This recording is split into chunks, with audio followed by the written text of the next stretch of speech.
Shalom Bapak Ibu Saudara yang dikasihi Tuhan Yesus. Selamat pagi, selamat beribadah. Mari kita bersama-sama bersyukur karena Allah kita Allah yang luar biasa, yang senantiasa sudah memberkati kita, menyertai kita.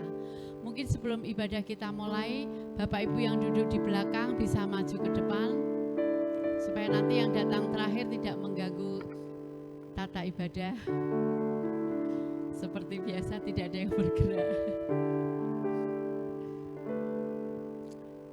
Baik, mari kita bersyukur bersama-sama kepada Tuhan, karena Tuhan sudah menyertai hidup kita. Tuhan memulihkan hidup kita. Tuhan menjadikan kita orang-orang yang setia kepada Tuhan. Mari kita bersyukur karena Allah kita Allah yang luar biasa, yang memberkati kita dengan sukacita, dengan kesehatan dan karya yang luar biasa.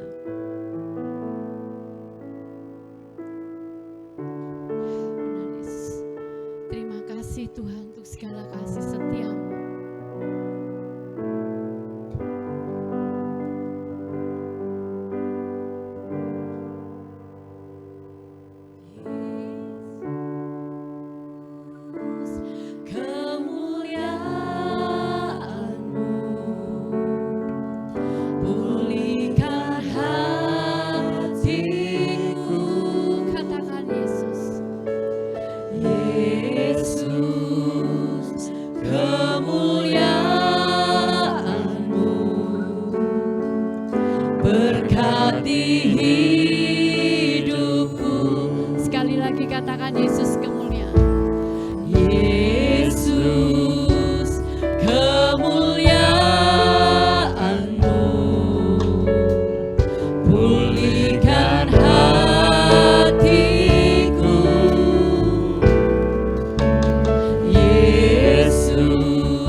Kemuliaan kami Tuhan.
Inilah hati kami, dipenuhi dengan pujian dan penyembahan kepada Allah, oleh karena Engkau memulihkan kami, oleh karena Engkau menyembuhkan kami, oleh karena Engkau memberkati kami. Terima kasih Tuhan atas segala kebaikan Tuhan yang Engkau terus-menerus nyatakan dalam hidup kami setiap hari. Bapa, saatnya kami akan memuji Engkau, kami akan mengagungkan nama-Mu, kami akan menyembah-Mu, kami akan berbuat bakti kepada-Mu.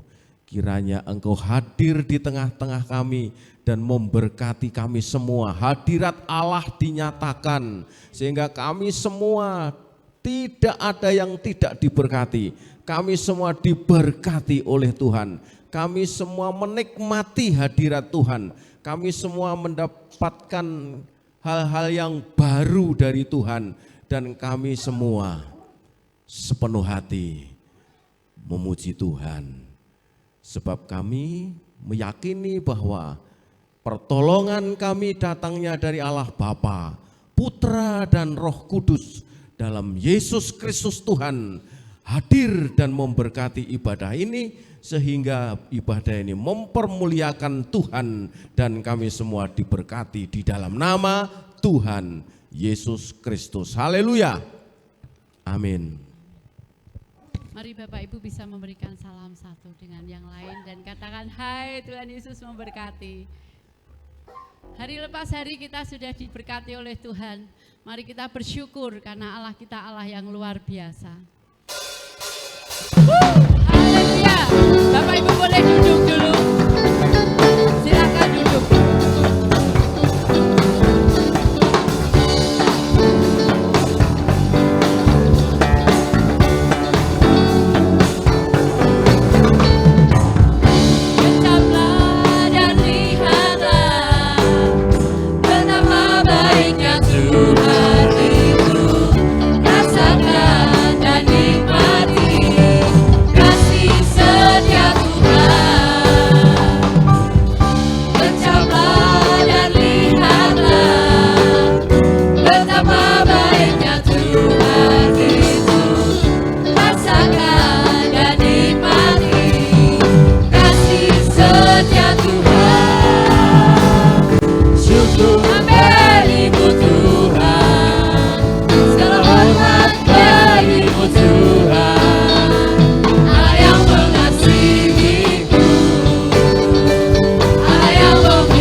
Syukur bagimu Tuhan.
kita tetap memuji Tuhan dengan satu keyakinan bahwa Tuhan hadir di tengah-tengah kita.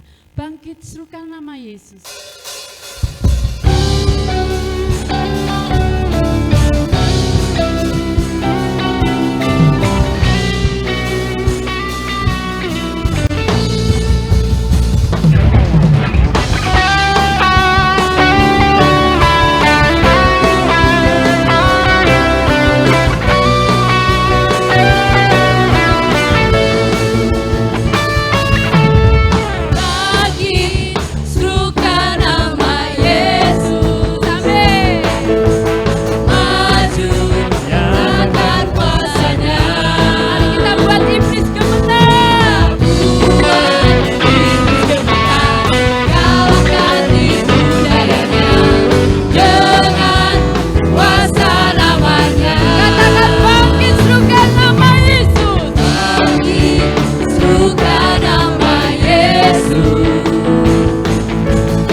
sudah memberkati kita hari lepas hari, maka merupakan kerinduan buat kita untuk kita bisa memberkati melalui gereja ini dengan persembahan. Petugas persembahan bisa maju ke depan.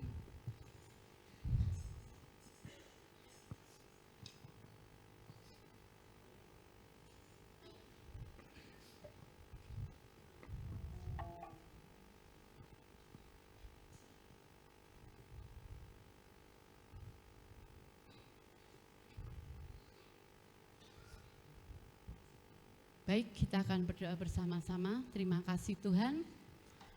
Sudah waktunya bagi kami untuk mengembalikan kasih Kristus dengan apa yang kami punya. Tidak banyak, tidak memenuhi syarat.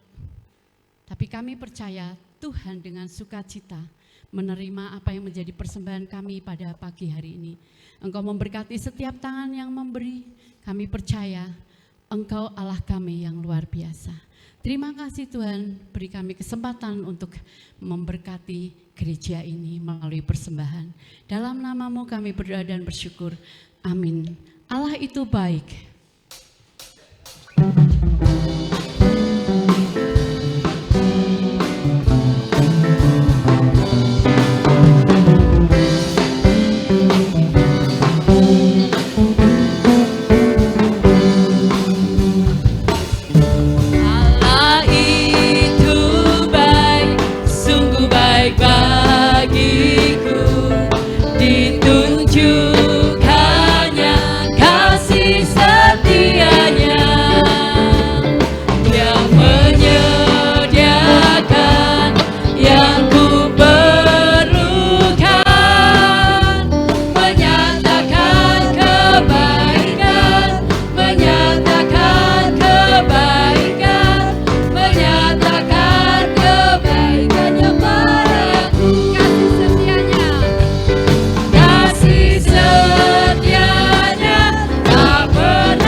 Dengan meriah luar biasa. Bapak Ibu, Tuhan Yesus memberkati persembahan yang kita kumpulkan. Mari kita siapkan hati kita untuk belajar kebenaran firman Tuhan. Mari masing-masing hati mengambil waktu untuk membuka hati, membuka telinga, bahkan membuka hidup untuk kebenaran firman Tuhan ini. Kita percaya bahwa pagi hari ini hidup kita akan dibukakan kembali oleh Tuhan.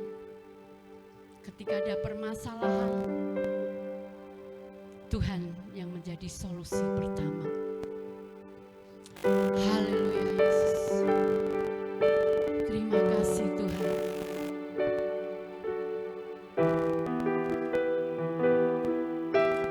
Haleluya Yesus.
Berdiri kita siapkan hati kita untuk melayani Tuhan dalam firman. Sepertimu Yesus,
indah buat hidup kita.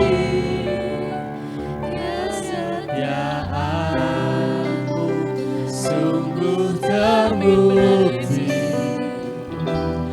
di sepanjang hidupku untuk selamanya. Ku kan setia melayani, mengasihimu. Tiada Tuhan sepertimu, Yesus. Kau Allahku yang setia. Sekali lagi mari katakan dengan sepenuh hati, Kaulah Tuhan. Kaulah Tuhan yang berjanji, tak sekalipun kau ingkari Janjimu ya dan kesetiaanmu sungguh terbukti ini hati kami Tuhan. di sepanjang hidupku. Ini hidup kami Yesus. Untuk selamanya Ini bagian hidup kami ku untuk kan Engkau. setia melayani, mengasihimu. Tiada Tuhan sepertimu, Yesus. Kau Allahku yang setia. Kaulah Tuhan kami. Kaulah Tuhan yang berjanji, tak sekalipun kau ingkari kesetiaanmu sungguh terbukti di sepanjang hidupku.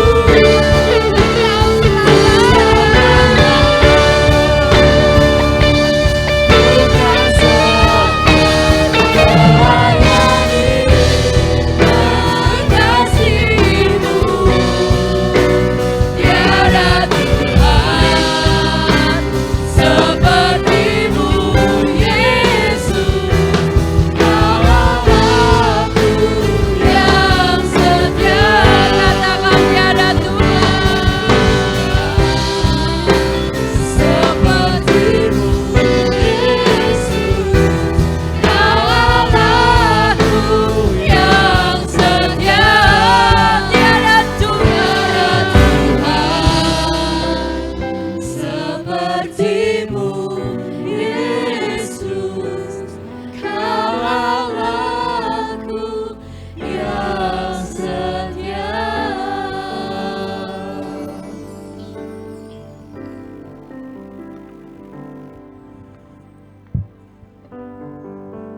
Engkau Allah yang setia. Tidak ada Tuhan seperti Engkau ya Tuhan. Engkau hadir dalam hidup kami. Engkau menolong kami. Engkau menyentuh hati kami. Engkau memberkati kami. Dan kami mau menjadi berkat bagi banyak orang. Kami mau mendengar firman Tuhan. Kiranya Roh Kudus menolong kami semua. Sehingga firman-Mu termeterai dalam hidup kami dan mengubah hidup kami untuk menjadi lebih baik. Dalam nama Tuhan Yesus Kristus kami berdoa. Haleluya. Amin. Silakan duduk.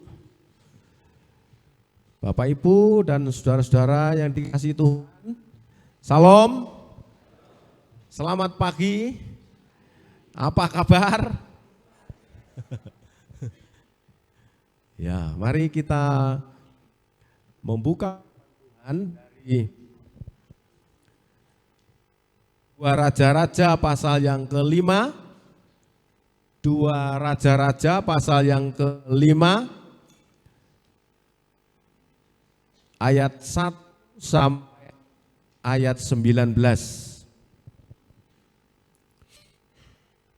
2 Raja-Raja pasal 5 ayat 1 sampai ayat yang ke-19.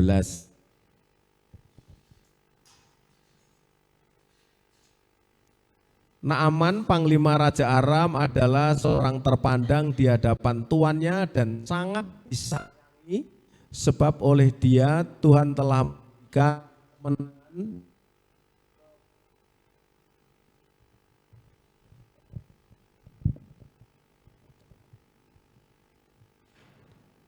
Ya, ganti mic ya. Telah memberikan kemenangan kepada orang Aram, tetapi orang itu seorang tentara yang sakit kusta.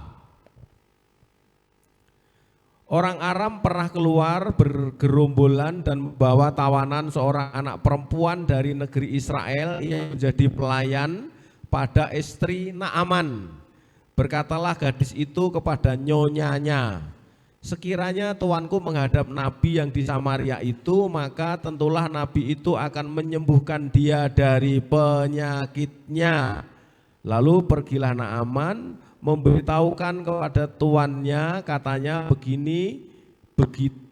beginilah dikatakan oleh gadis yang dari negeri Israel itu. Maka jawab Raja Aram, baik, pergilah, aku akan mengirim surat kepada Raja Israel. Lalu pergilah Naaman membawa sebagai persembahan 10 talenta perak dan 6.000 sikal emas dan 10 potong pakaian. Ia menyampaikan surat itu kepada Raja Israel yang bunyinya, sesampainya surat ini kepadamu, maklumkanlah kiranya bahwa aku menyuruh kepadamu Naaman pegawaiku supaya engkau menyembuhkan dia dari penyakitnya. Lalu kita lanjut ke ayat 14. Maka turunlah ia membenamkan dirinya 7 kali dalam sungai Yordan sesuai dengan perkataan abdi Allah itu, lalu pulihlah tubuhnya kembali seperti tubuh seorang anak dan ia menjadi tahir. Kemudian kembalilah ia dengan seluruh pasukannya kepada abdi Allah itu. Setelah sampai, tampailah ia ke depan Elisa dan berkata, sekarang aku tahu bahwa di seluruh bumi tidak ada Allah kecuali Allah Israel. Karena itu terimalah kiranya suatu pemberian dari hambamu ini. Tetapi Elisa menjawab, demi Tuhan yang hidup yang dipersembahkannya, yang di hadapannya aku menjadi pelayan, sesungguhnya aku tidak akan menerima apa-apa. Dan walaupun Naaman mendesaknya supaya menerima sesuatu, ia tetap menolak. Ya, sampai di situ dulu saudara-saudara. Saya beri judul firman Tuhan pagi hari ini adalah orang kecil yang menjadi berkat besar. Ya, orang kecil yang menjadi berkat besar. Dalam perikop ini, Naaman seorang panglima ya disegani karena dia menjadi seorang panglima, maka negara Aram damai-damai gitu ya. Namun sang panglima ini sakit. Sakitnya mengerikan, sakit kusta, dan sebenarnya harus disingkirkan dari daerah itu ya, disendirikan di karantina yang jauh dari keramaian dan baru boleh datang kalau imam telah menyatakan dia pulih atau sembuh, tahir. Tapi tidak ke situ saya mau menyampaikan. Yang ingin saya sampaikan adalah seorang hamba rampasan gitu ya, dari Israel yang dibawa ke Aram. Lalu anak ini menjadi pelayan dari istrinya Naaman. Intinya dia adalah orang yang kecil, orang yang sederhana.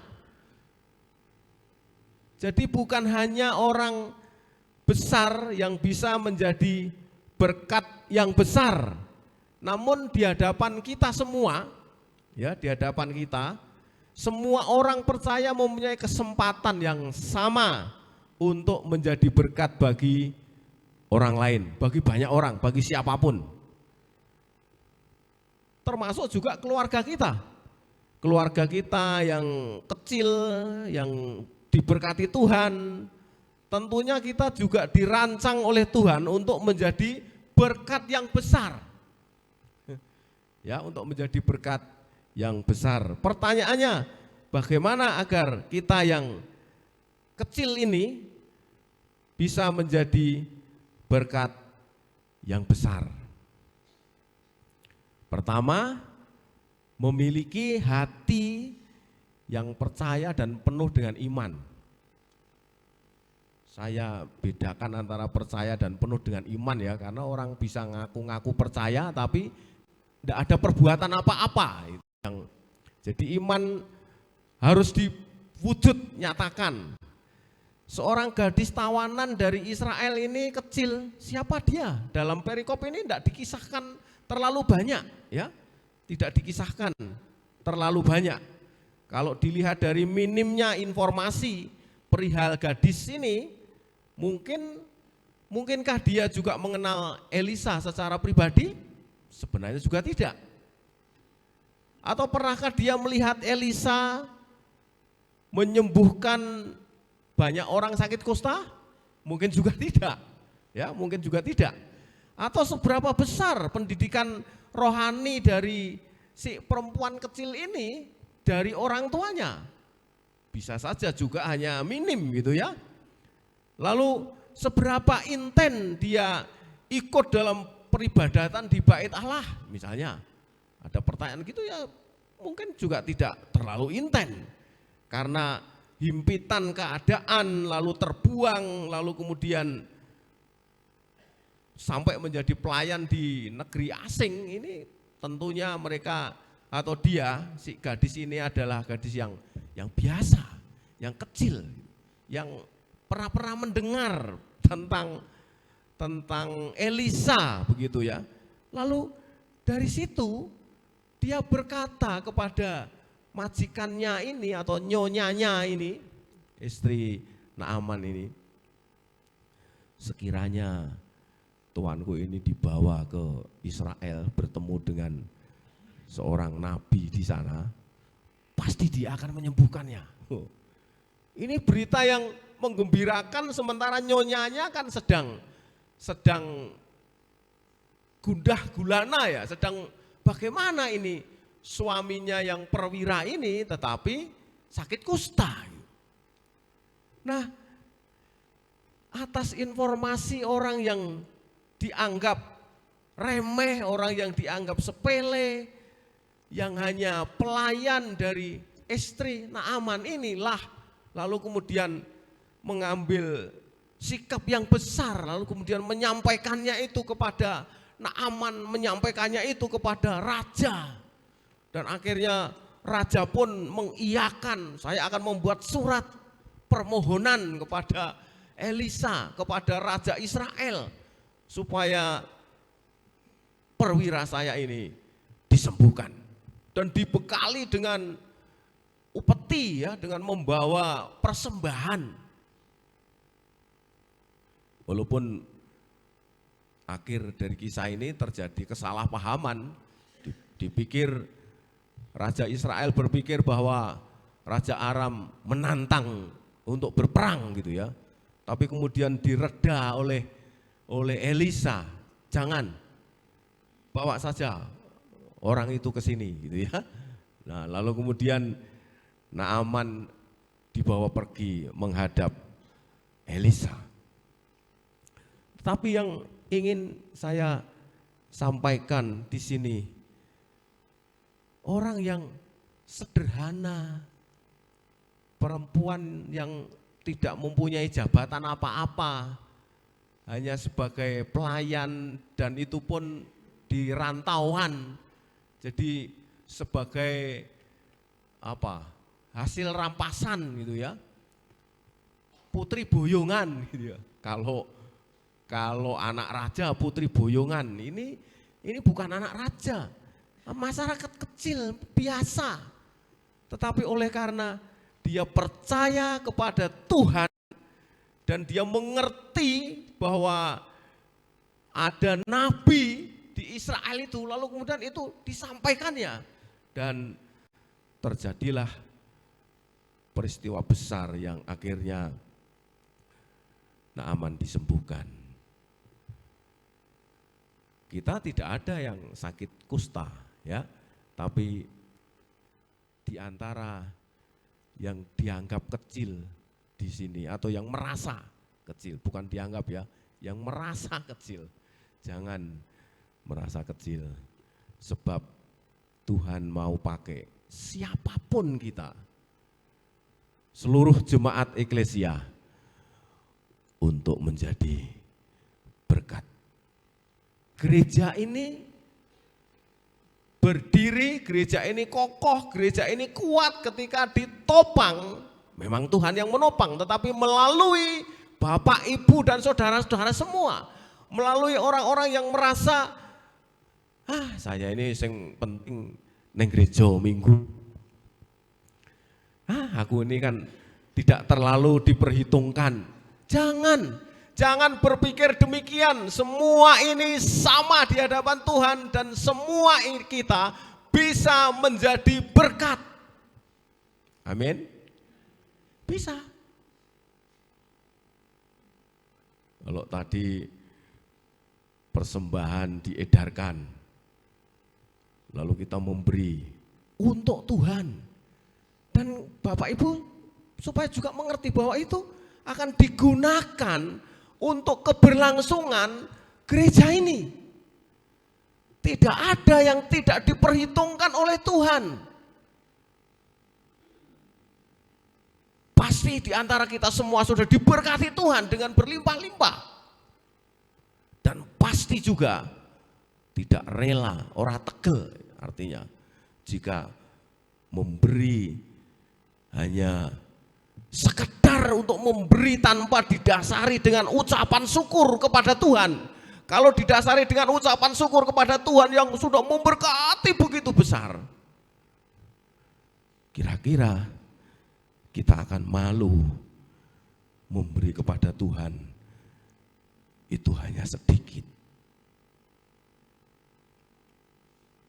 Artinya kita yang kecil ini merasa kecil, sebenarnya tidak kecil. Karena gereja ini akan berlangsung, akan berjalan, akan kuat apabila di antara kita semua menopangnya. Seperti gadis ini, dia kesehariannya hanya melayani Nyonya Naaman. Tidak diperhitungkan apa-apa. Bahkan kalaupun dia sakit lalu kemudian mati, rapopo nanti mencari lagi, itu pikirannya juragan. Tapi tidak, dia mempunyai iman. Di antara kita semua, jika kita yang kecil, yang merasa kecil, mempunyai iman yang besar seperti perempuan pelayan ini, maka gereja ini akan kuat ditopang oleh kita semua, saudara.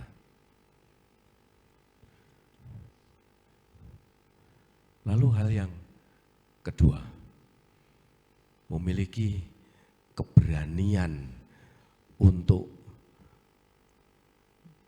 bercerita pengalamannya, menceritakan, meyakini dulu. Kalau dia sudah yakin bahwa kuasa Allah itu melampaui segalanya, lalu dia bercerita dengan kebutuhan yang tepat, dengan sasaran yang tepat. Ini orang yang sedang membutuhkan karena sakit. Saya percaya ini sudah bingung ke sana kemari mencari obat supaya bisa sembuh, tapi tidak bisa. Bahkan kalau kita hubungkan dengan kondisi sekarang, sudah ke dokter kemana-mana. Kalau Kosta ini sakit kulit, sudah pergi ke dokter kulit di mana-mana.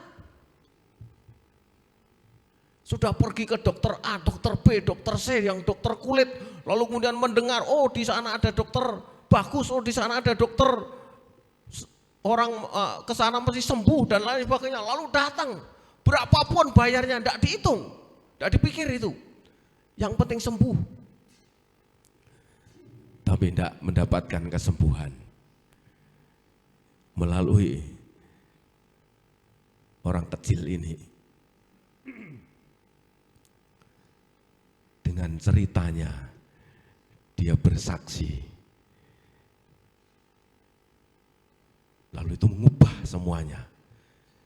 Jadi harus muncul dari kita ada kepedulian, ada motivasi yang benar untuk memuliakan Allah, untuk memuliakan Tuhan.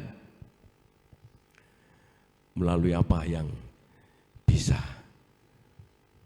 Saudara-saudara, Tuhan bisa memakai siapa saja kita.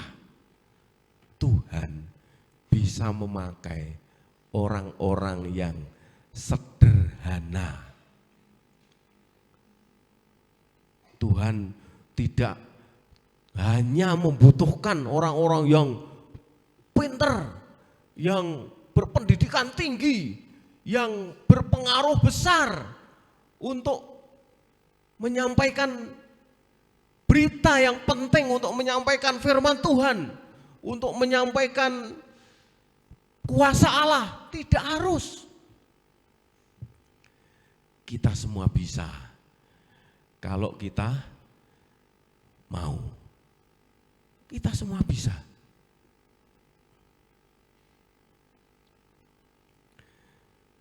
Naaman sudah memulai yang baik, namun dia kurang yakin. Lalu kemudian dia minta surat dari raja dan diberi. Lalu bagaimana ketika dia diberitahu hanya disuruh mandi di Sungai Yordan 7 kali. Lalu kemudian dia di negara saya, di Damsyik, di Aram, di sana ada sungai, banyak sungai yang airnya lebih baik daripada sungai-sungai di Israel. Dan perintah itu pun tidak secara langsung disampaikan oleh Elisa menemui Naaman, namun hanya mengutus salah satu cantriknya gitu ya. Jadi cantriknya atau muridnya kono kandhanono Naaman kae konatus ping 7 neng Kali Yordan. Jadi Naaman jadi marah gitu ya. Aduh aku teko kene, jauh dari sini, lalu kemudian saya sudah membawa sesuatu yang sangat berharga, persembahan. Mbok yo ditemui gitu. Mbok yo ditemui, disambut selayaknya seorang perwira yang bertamu. Tapi enggak. Setelah dilaporkan ada tamu itu, perwira itu, lalu Elisa hanya bilang kono kandhanono, konatus. Jadi merasa dihina. Naaman merasa dihina, lalu kemudian kali nggonku luwih akeh. Tapi kan enggak menyembuhkan gitu ya. Tidak menyembuhkan. Mengapa itu terjadi? Ini terlahir dari berita dari seorang anak kecil yang tidak diperhitungkan. Dan Tuhan memakai itu. Jadi saudara-saudara yang dikasihi Tuhan, tidak ada di antara kita yang merasa beritanya kurang baik. Tidak ada. Wah, wong wis tuwa mosok sing kon ngandani aku, misalnya merasa dirinya masih muda, lalu orang lain lebih tua. Tidak. Saat kita menyampaikan firman Tuhan, siapapun kita, kuasa Allah menyertai itu. Dan itu bisa mengubah orang. Dan akhirnya menjadi percaya. Siapapun kita. Walaupun mungkin bahasanya sederhana. Seperti gadis ini pun juga tidak bisa menyusun bahasa yang indah, yang bagus. Tidak bisa. Dia hanya menyampaikan dalam keluguannya, dalam kebersahajaannya, dalam kepolosannya. Namun Tuhan bisa memakai itu. Karena itu saudara-saudara, orang kecil bisa menjadi berkat besar kalau kita memiliki keberanian. Ya. Misalnya ada anggota keluarga atau saudara atau tetangga dan mengerti bahwa gerejanya di eklesia, tapi lama tidak pernah ke gereja. Bisa jadi yang menasihati hanya cucunya atau tetangganya yang masih kecil, lalu memberitahu, "Mbah, jenengan iki kok wis suwe ora ning gereja to, jarene gerejane eklesia." Bisa saja hanya ngomong begitu dipakai Tuhan, lalu simbah yang sudah bertahun-tahun gak datang ke gereja ini pergi ke gereja. Bisa dituturi, dinasihati oleh pendeta, oleh yang lebih senior, pengalaman, ora dirungokke, tapi melalui celotehan anak kecil. Bisa saja itu dipakai. Karena itu saudara-saudara, semua di antara kita ini jangan ada yang merasa kecil dan tidak diperhitungkan oleh gereja maupun oleh Tuhan. Semua kita diperhitungkan dan semua kita yang kecil ini bisa menjadi berkat yang besar.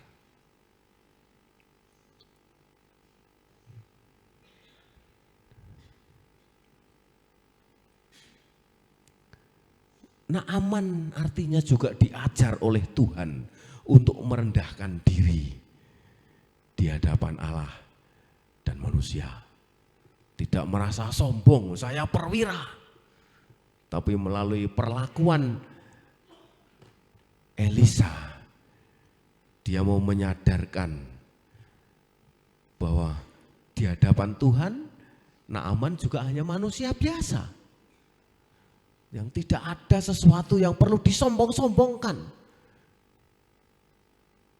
Nah, artinya juga kita semua saudara-saudara, kita tidak ada yang istimewa, diistimewakan, tidak ada.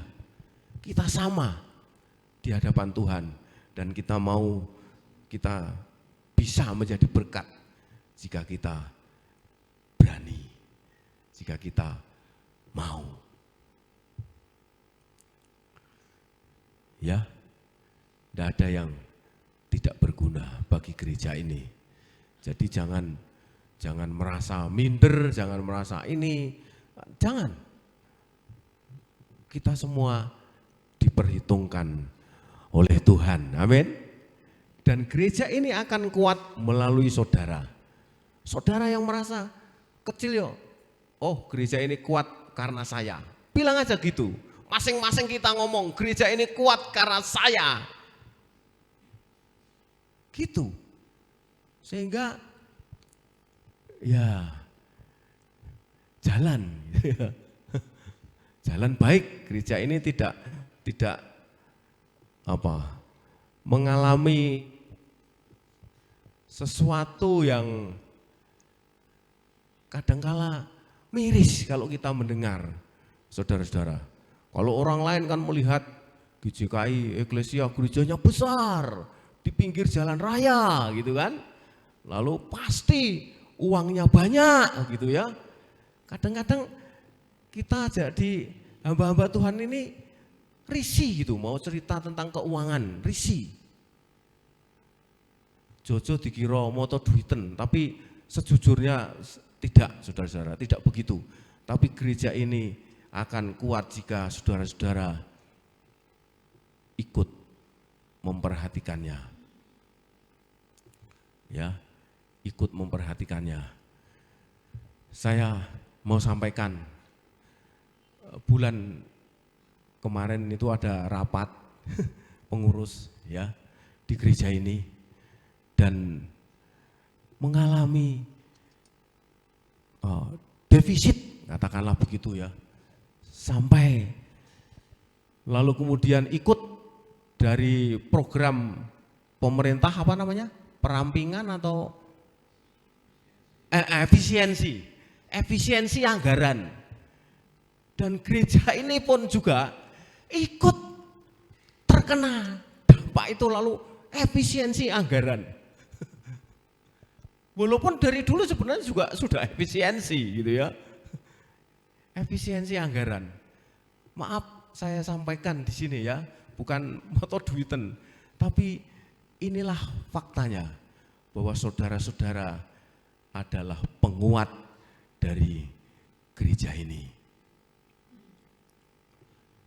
Kalau tidak perlu banget, tidak usah dikeluarkan uang. Lalu kemudian, lah saya ngerti tok ke opo pancen ora ono duite ya gitu.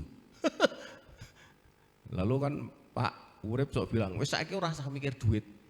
Ora usah mikir duit, pokoknya mesti ora ono kok dipikir gitu. Ya. Ini fakta.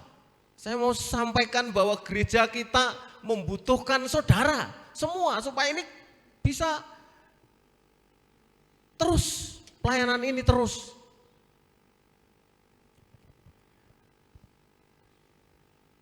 Kita dibutuhkan, saudara-saudara semua dibutuhkan. Yang kecil bisa menjadi berkat besar jika kita memiliki iman yang hidup. Yang kedua, jika kita berani, mau, dan terakhir, kalau kita memiliki kepekaan dari Tuhan untuk menjadi bagian dalam rencana Tuhan yang besar. Ini penting, saudara-saudara. Seringkali kita merasa kita ini tidak menjadi bagian besar dari rencana Tuhan yang besar. Ini orang-orang yang kecil ini menjadi bagian besar. Contoh lagi kita lihat di Kisah Para Rasul pasal 23. Kisah Para Rasul pasal 23 ayat 16. Akan tetapi kemenakan Paulus anak saudaranya perempuan mendengar tentang penghadangan itu, ia datang ke markas dan setelah diizinkan masuk ia memberitahukannya kepada Paulus. Lalu Paulus memanggil salah seorang perwira dan berkata kepadanya, bawalah anak ini kepada kepala pasukan karena ada sesuatu yang perlu diberitahukan kepadanya. Peristiwa itu membawanya kepada kepala pasukan dan berkata, Paulus orang tahanan itu memanggil aku dan meminta supaya aku membawa anak muda ini kepadamu, sebab ada yang perlu diberitahukannya kepadamu. Maka kepala pasukan itu memegang tangan anak muda itu, lalu membawanya ke samping dan bertanya, apakah yang perlu kau beritahukan kepadaku? Jawabnya, orang-orang Yahudi telah bersepakat untuk meminta kepadamu supaya besok engkau menghadapkan Paulus lagi ke mahkamah agama, seolah-olah mahkamah agama mau memperoleh keterangan yang lebih teliti daripadanya. Akan tetapi janganlah engkau mendengarkan mereka, sebab lebih dari 40 orang dari mereka telah siap untuk menghadang dia. Mereka telah bersumpah dengan mengutuk diri bahwa mereka tidak akan makan dan minum sebelum mereka membunuh dia, maksudnya membunuh Paulus. Sekarang mereka telah siap sedia dan hanya menantikan keputusanmu. Lalu kepala pasukan menyuruh anak muda itu pulang dan memerintahkan kepadanya, jangan katakan kepada siapapun juga bahwa engkau telah memberitahukan hal ini kepadaku. Ini juga seorang kecil, keponakannya dari Paulus, yang mendengar persekongkolan bahwa ahli-ahli Taurat, orang-orang Farisi, mahkamah agama itu akan tentara-tentara itu akan menghadapkan Paulus. Rekayasanya mahkamah agama ingin mengadakan sidang sidang tambahan ya, sidang tambahan. Terdakwanya Rasul Paulus dituduh memberitakan ajaran-ajaran sesat, lalu kemudian akan dicari informasi yang lebih teliti. Itu caranya supaya Paulus bisa keluar dari penjara, menghadap ke mahkamah agama, dan 40 orang ini, tentara ini akan membunuh, sudah menghadang dan akan dibunuh. Bahkan mereka bersumpah dan mengutuk diri, tidak akan makan, tidak akan minum sebelum bisa membunuh Paulus. Rekayasanya akan disidangkan lagi. Tapi seorang anak yang adalah keponakan dari Paulus ini, anak dari saudaranya Paulus berarti, mendengar itu, lalu kemudian dia diperhadapkan dengan kepala pasukan, sama dengan Naaman tadi juga kepala pasukan. Ini diperhadapkan dengan kepala pasukan, lalu bilang apa sebenarnya? Oh, ini ada persekongkolan, 40 orang menghadang akan membunuh Paulus. Karena itu nanti kalau ada perintah supaya dihadapkan ke mahkamah agama, jangan hiraukan itu, jangan sampai dibawa karena nanti Paulus akan dibunuh. Itu ungkapannya dari anak yang tidak dihitungkan, sampai dia dipegang tangannya oleh kepala pasukan. Saudara-saudara, kalau itu tidak terjadi maka Paulus mati. Tapi bagaimana ini kemudian disampaikan oleh seorang yang tidak terlalu diperhitungkan, tetapi dia memiliki kepekaan dan menjadi bagian dari rencana Tuhan, karena Paulus harus masih terus memberitakan firman Tuhan. Belum waktunya Paulus untuk dihabisi saat itu, sehingga dia dalam perlindungan Tuhan. Peka terhadap maksud Tuhan. Karena itu saudara-saudara, ambil setiap kesempatan bawa kepada Tuhan dengan tindakan yang tulus, masuk menjadi bagian yang penting dalam penggenapan rencana Allah. Saudara-saudara, kita sebagai jemaat eklesia kalau sekarang ya, itu bukan kebetulan, itu bukan delalah, tapi kita sedang masuk dalam rencana Allah yang besar untuk penyelamatan bagi sebanyak mungkin orang, dan kita semua akan dipakai untuk itu.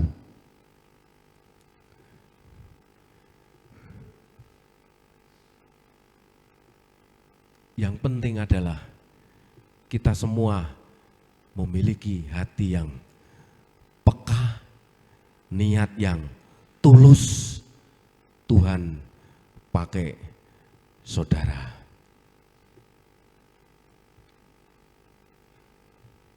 Sehingga keponakannya yang tidak dihitungkan ini bisa menyelamatkan seorang tokoh besar, yaitu Paulus. Hanya dari informasi seorang anak yang tidak dihargai. Karena itu saudara-saudara, sekali lagi saya mau katakan, jangan ada di antara kita yang merasa tidak terlalu berguna, tidak terlalu berpengaruh, tidak terlalu penting, tidak terlalu diperhitungkan. Jangan. Ya, mari kita menjadi satu barisan yang kuat, maju bersama untuk kemajuan gereja kita, Eklesia. Mau Bapak Ibu semua? Amin. Ya. Ada banyak kesempatan. Ambil kesempatan itu. Jangan khawatir, jangan terombang-ambing. Tetap setia, mempercayai Tuhan.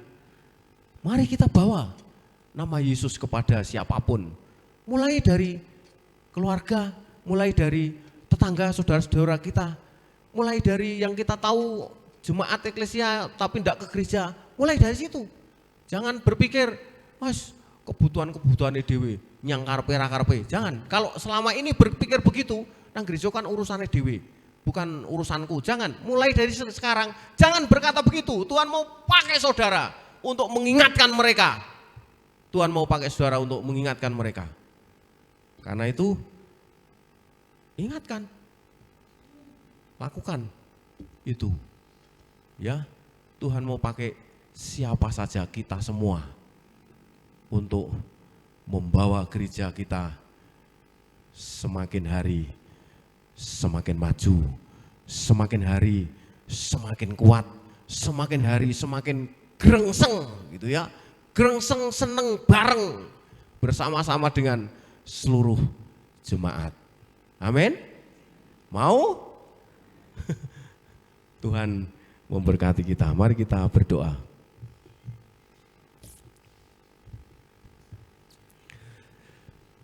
Tuhan, ampunilah kami, kadangkala kami berpikir bahwa kami tidak terlalu diperhitungkan, kami tidak terlalu diperhatikan, kami tidak terlalu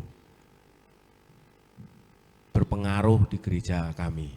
Ampunilah kami ya Tuhan, biarlah kami semua diperhatikan. Kami semua merasa bahwa kami masuk dalam bagian rencana Allah yang besar. Tidak ada di antara kami yang tidak diperhitungkan Tuhan. Kami mau gereja kami tidak menghadapi persoalan, tetapi akan terus maju di dalam Tuhan. Berbagai kegiatan-kegiatan, berbagai program-program yang membutuhkan pendanaan, pasti Tuhan akan memakai kami semua untuk menopangnya. Sebab gereja ini akan kuat manakala ditopang oleh seluruh jemaat. Terima kasih Tuhan, Engkau akan pakai kami yang kecil ini untuk menjadi berkat yang besar untuk gereja kami berkembang. Terima kasih, dalam Yesus Kristus Tuhan kami berdoa. Haleluya. Amin. Terima kasih Bapak Pendeta Gideon Sutarwo. Bapak Ibu diberkati. Mari kita bersama-sama maju untuk membawa kabar sukacita melalui gereja GJKI Eklesia. Kita akan mendengarkan warta gereja pada minggu ini. Mari persilakan multimedia.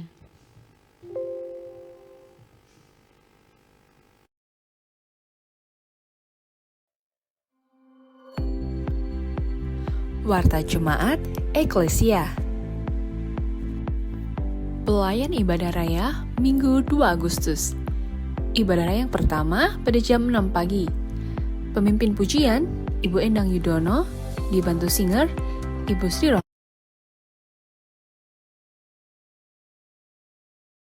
Bapak Daniel S., Bapak Willy, dan Bapak Supri. Petugas persembahan, Ibu Wiwi dan Ibu Ngadino. Penyambut jemaat oleh Ibu Wiwi. Ibadah raya yang kedua pada jam 8 pagi. Pemimpin pujian oleh Bapak Supriyono, dibantu singer, Ibu Dewi, Ibu Miati, dan Ibu Lilis. petugas persembahan dan perjamuan kudus, Bapak Dedi P, Bapak Joko P, Bapak Heri, Bapak Hendro, Bapak Daniel, dan Bapak Bagus.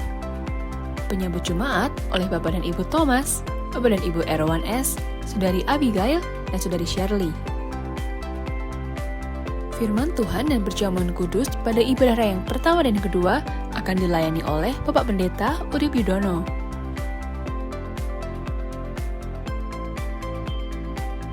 Fellowship Keluarga Muda Eklesia pada hari Minggu tanggal 26 Juli pada jam 6 sore bertempat di rumah keluarga Bapak Bagus P di Kendongan dengan petugas oleh keluarga Bapak Rian.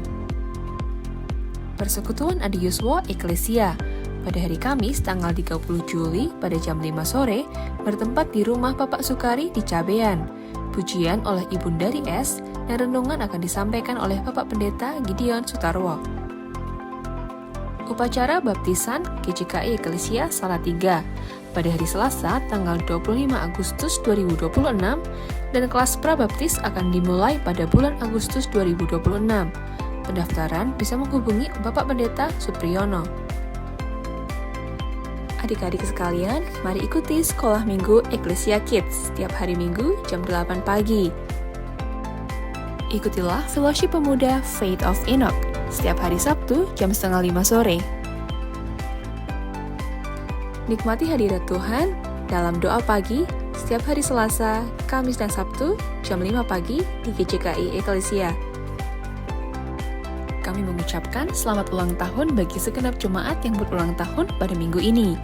Saudari Ana dan Saudari Ani di Cabean, Ibu Munarno di Klasman, Ibu Miati di Klasman, Bapak Budi P di Sukawati, Saudara Nanda dan Saudara Nandi di Kuncen, Ibu Yayu di Cabean, Ibu Jumami di Cabean, Saudari Fania di Karangalit, Ibu Dewi di Pulutan, Ibu Puji di Cabean, Bapak Yopi di Ngawen, dan Ibu Mariana di Klasman.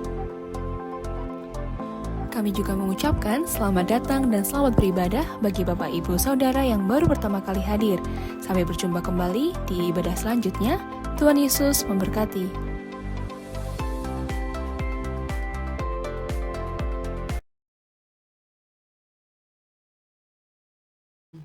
Dilakukan di gereja ini dengan penuh sukacita. Kita akan mengakhiri ibadah kita pada pagi hari ini. Saya undang Bapak Ibu untuk bangkit berdiri. Mohon kesediaan Bapak Pendeta Gideon menutup doa berkat.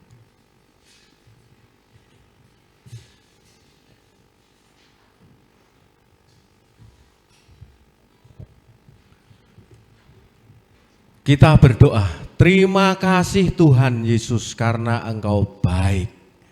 Bahwasanya untuk selama-lamanya kasih setia Tuhan bagi kami semua. Terima kasih Engkau menyertai ibadah ini permulaan hingga akhirnya. Kami akan pulang, kiranya Tuhan menyertai kami. Kami percaya Engkau tidak pernah meninggalkan kami. Segala hal yang kami lakukan, kegiatan-kegiatan kami, pekerjaan-pekerjaan kami, pelayanan kami, kesibukan kami, pasti disertai dan diberkati oleh Tuhan. Terima kasih Tuhan Yesus, terima kasih. Biarlah kehidupan kami dari hari ke hari hanya diwarnai oleh berkat, pimpinan, kebaikan, dan pertolongan Tuhan semata-mata. Terima kasih Tuhan, terima kasih. Ampuni dosa dan kesalahan kami. Biarlah kami semakin hari semakin diperbarui dalam Kristus, sehingga kami terus-menerus menjadi bagian dari rencana Allah yang besar, khususnya untuk gereja kami di Eklesia ini. Terima kasih. Dalam Yesus Kristus kami berdoa. Saudara-saudara yang dikasihi Tuhan, marilah kita pulang bersama-sama, membawa berkat, kemenangan, sukacita, kedamaian, ketentraman, kecukupan, bahkan berkat melimpah, kesehatan, kekuatan yang dari Allah Bapa, Putra, dan Roh Kudus yang dicurahkan untuk kita, memberkati kita semua. Dan terimalah itu di dalam nama Tuhan Yesus Kristus. Haleluya. Amin.